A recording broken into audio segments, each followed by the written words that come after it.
Morning, all. All right, so some news of the day for all you fine people on the internet for your Thursday, January the 23rd. And I'm wearing the Montreal Victoire jersey, number one team in the PWHL right now. So, hey, there you go.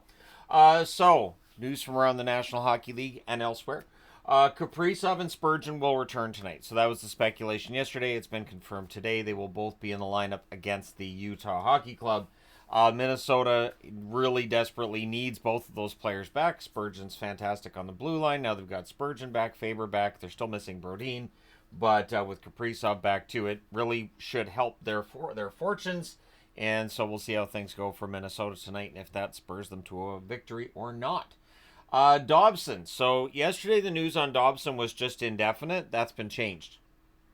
He's now viewed as week to week. He will not need surgery for the injury to his leg, and that's a minimum of 2 weeks, but that's much better than what it looked like at the time or how it was being reported yesterday. So Dobson's going to miss some time for the Islanders, but not as much as would have been feared initially.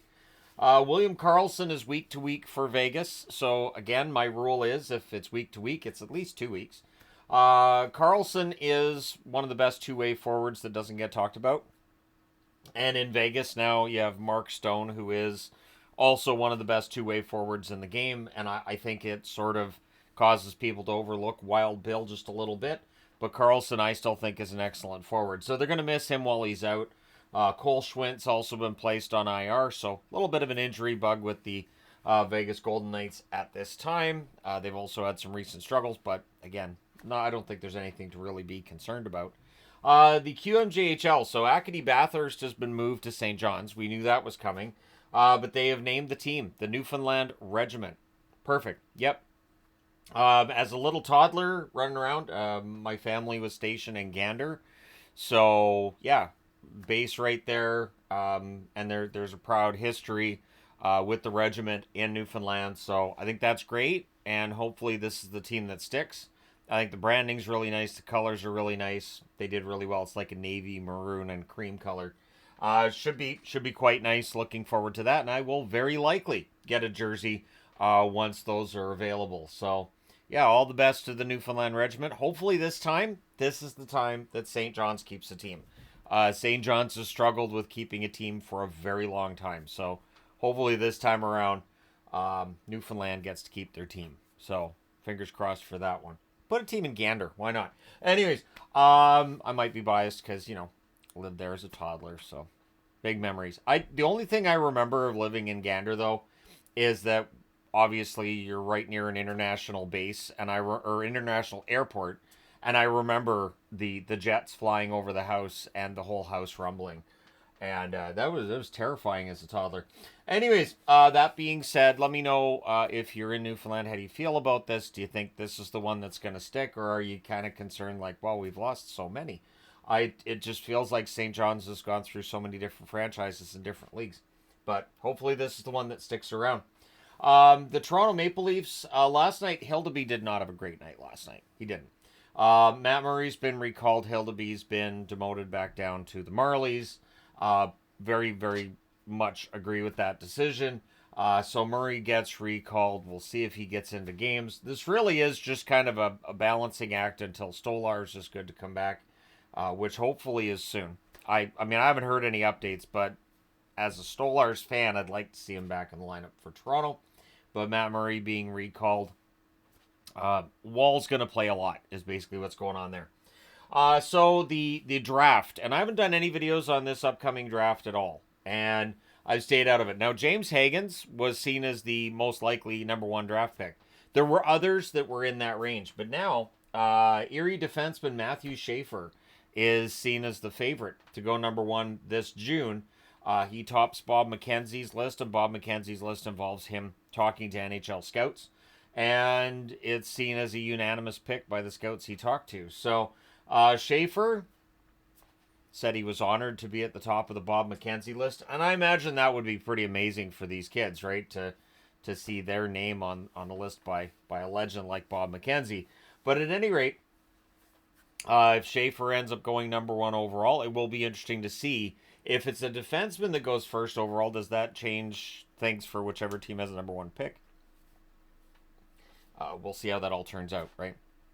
But all the best to Schaefer and the Erie Otters too while we're at it. So yeah, let me know your thoughts. If you're an Erie fan and you're a big Schaefer fan, do you think, yep, he should be number one, or who else? Because I know there's other guys, not just Hagens. There's a few others that I've heard mentioned as well that could go first. This feels like it's going to be one of those drafts where we don't really know who's going first overall. We know we're going to see a really good player go first overall. We just don't know which one it's necessarily going to be. Which, for me, that's always more interesting, is to have a draft where there's not necessarily a clear-cut number one. I like to see surprises along the way. That makes it a draft where there's more likely to be guys moving up and moving down a lot, right? So we'll see how it all turns out. Jacob Markstrom. So in last night's game, Brazo got a goalie interference penalty. The collision with Markstrom caused Markstrom to get hurt, and after the game, Sheldon Keefe saying he's going to miss some time. I haven't seen an update yet on how long he's going to be out, but without Markstrom, it's going to be interesting to see how the New Jersey Devils get through this. It was a big win for them last night over Boston, but now they're going to have to rely on Allen and hope that things stay together for the New Jersey Devils until Markstrom's good to come back. Markstrom's had a remarkable season for the New Jersey Devils. He's a big part of the reason they're where they are in the standings. So anytime that he's out, New Jersey will miss him. Connor Garland is not concerned with noise ahead of tonight's game, and I don't think he should be. I don't know what's going to happen tonight. I'm just glad it's the last time Vancouver and Edmonton play each other this season, because it's always ridiculous. And I think going into the last game there, I'd kind of forgotten how ridiculous it can be. But I'm being reminded. So this is the end of it. We'll see if anybody tries to get Garland to fight for holding in the last game, and we'll see how many fights we end up getting. The reality is, for Vancouver, they are a team that have been spiraling out of the playoff picture, or trying to, except that the West is more of a turtle derby than a race at this stage. And I don't know. We'll see how things go tonight. I think Edmonton very likely wins. Oiler fans in the comments then will do a victory lap over a team that's not even in a playoff spot right now. So, yeah, we'll see. Hopefully Garland doesn't get hurt, because nobody got hurt in that exchange in the last game.